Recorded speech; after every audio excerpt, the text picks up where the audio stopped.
බුදුන් වහන්සේට අවසන් දානය පූජා කළේ චුන්දකර්මාර පුත්‍රයා නම් රන්කරුවා විසිනි.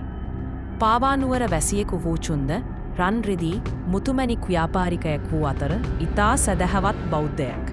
ඔහු සෝවාන් ඵලයට පත් වූ කෙනෙක් බවත් සඳහන් වෙනවා. චුන්දකර්මාර පුත්‍රයාගේ ආරාධනයෙන් බුදුන් වහන්සේ භික්ෂූන් වහන්සේලා සමඟ විහුගේ අහුයනට වැඩමවා එහි දවසක් වැඩ සිටියා. චුන්දකර්මාර පුත්‍රයා විසින් බුදුන් වහන්සේට පූජා කරන ලද අවසන් දානය සූකර මද්දව ලෙස හැඳින්වෙනවා. සූකර මද්දව යනු කුමක්දයි යන්න පිළිබඳව විවිධ අර්ථකථන පවතිනවා.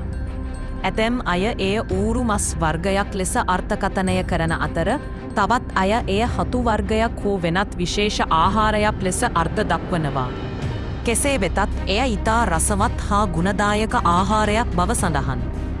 මෙම සූකර මද්දව දානය වැළගීමෙන් පසුව බුදුන් වහන්සේට දරුණු ගිලන් බවක් ඇති වූ බව මහා පරිනිබ්බාන සූත්‍රයේ සඳහන් වෙනවා. මෙම ගිලන් බව උන්වහන්සේගේ පිරිනිවන් පෑමට ආසන්න වීමට හේතු වූ බව පැවසෙනවා. කෙසේ වෙතත් බුදුන් වහන්සේ පැහැදිලිවම දේශනා කළේ මෙම ගිලන් බව චුන්දගේ දානය නිසා ඇති වූවක් නොවන බවයි. උන්වහන්සේ ආනන්ද තෙරුන් ලවා චුන්දට මේ බව දන්වා. මෙම දානයෙන් ඔහුට මහා පින් සම්භාරයක් අත්පත් වූ බවත් එය බුද්ධත්වය ලැබීමට පෙර සුජාතාව විසින් පූජා කරන ලද කිරිපිඩු දානය මෙන්ම මහත් ආනිසංස ගෙන දෙන දානයක් බවත් වදාලා.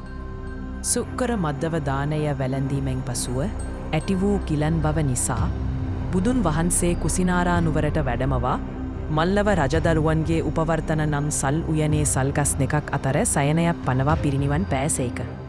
මේ අනුව චුන්දකර්මාර පුත්‍රයා විසින් පූජා කරන ලද සූක්කර මද්දව දානය බුදුන් වහන්සේගේ ජීවිතයේ අවසන් දානය වූ අතර එය උන්වහන්සේගේ පිරිනිවන් පෑමට පෙර සිදු වූ ඉතා වැදගත් සිදුවීමක් ලෙස බෞද්ධ ඉතිහාසයේ සනිටුහන් වී තිබෙනවා.